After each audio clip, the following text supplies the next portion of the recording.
नमस्कार दोस्तों। हमारी कहानी का नाम है पत्नी का रिश्ता। नैना की शादी प्रवीण से हुई थी। प्रवीण एक कंपनी में जॉब करता था, लेकिन ये जॉब वो अपनी खुशी से नहीं, मजबूरी में कर रहा था। छोटे भाई बहन की पढ़ाई का खर्चा और घर की जिम्मेदारी पिताजी के जाने के बाद उसी के कंधों पर आ गई थी। एक दिन प्रवीण ने बातों ही बातों में नैना को बताया था कि उसे खुद का इंस्टीट्यूट खोलना है, जिसमें वो बच्चों को म्यूजिक इंस्ट्रूमेंट्स सिखा सके। उसे संगीत से बहुत प्रेम था।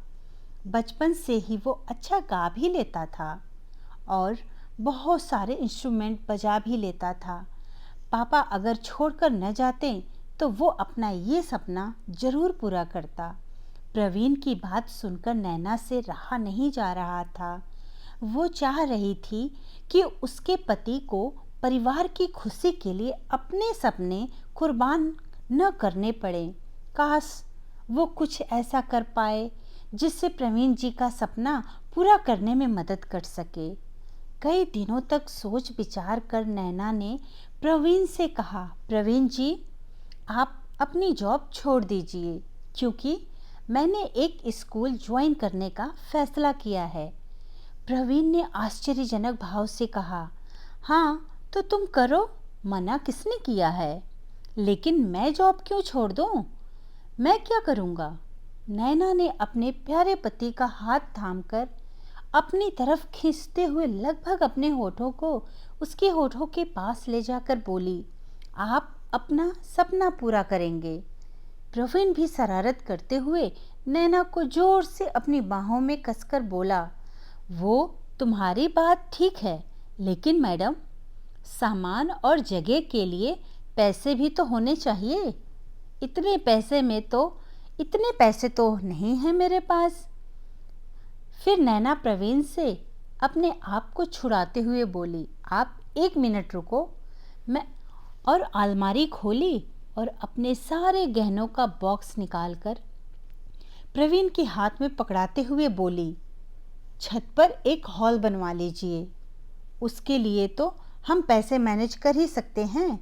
शादी से पहले जॉब करती थी तो कुछ पैसे मेरे पास भी हैं और इंस्ट्रूमेंट इन गहनों को बेचकर आ जाएंगे।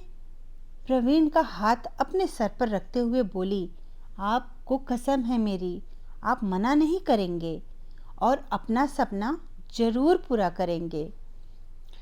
जब तक आपका काम सेट नहीं हो जाता, घर की जिम्मेदारी मेरी। प्रवीण ने कहा, लेकिन तुम्हारे गहने नहीं, इन्हें लेकर मैं अपना सपना कैसे पूरा कर सकता हूँ? आय हाय मेरे पति देव, मेरा असली गहना तो आप हो। आप साथ हैं तो मुझे इन गहनों की कोई ज़रूरत नहीं है। जब आप मुस्कुराते हुए अपने स्टूडेंट्स को म्यूजिक सिखा रहे होंगे तो आपके चेहरे पर आई वो मुस्कुराहट और संतुष्टि के भाव देखकर मुझे मेरे गहने मिल जाएंगे। और ये सब सुनकर प्रवीण ने नम आँखों से नैना को गले से लगा लिया।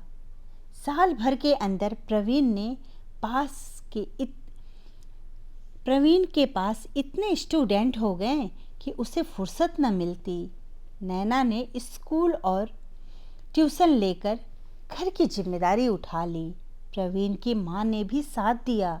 पूरे 3 साल बाद आज नैना के जन्मदिन पर प्रवीण ने नैना को उसके सारे गहने गिफ्ट दिए जो बेच दिए थे। दोनों के प्यार और आपसी सूझबूझ से नैना और प्रवीण अपने सपनों को पूरा कर रहे थे। नैना जब भी प्रवीण को गाते हुए या बजाते हुए सुनती, उसको आत्मसंतुष्टि मिलती, ये सोचकर कि उसके पति का सपना पूरा हो गया और उसका भी। और प्रवीण को ये समझ आ गया, पत्नी का रिश्ता होता ही ऐसा है जिसमें प्यार के साथ साथ समझदारी, परिपक्वता और त्याग की भावना स्वतः ही आ जाती है। एक पत्नी के लिए सबसे अधिक प्रिय उसका पति होता है।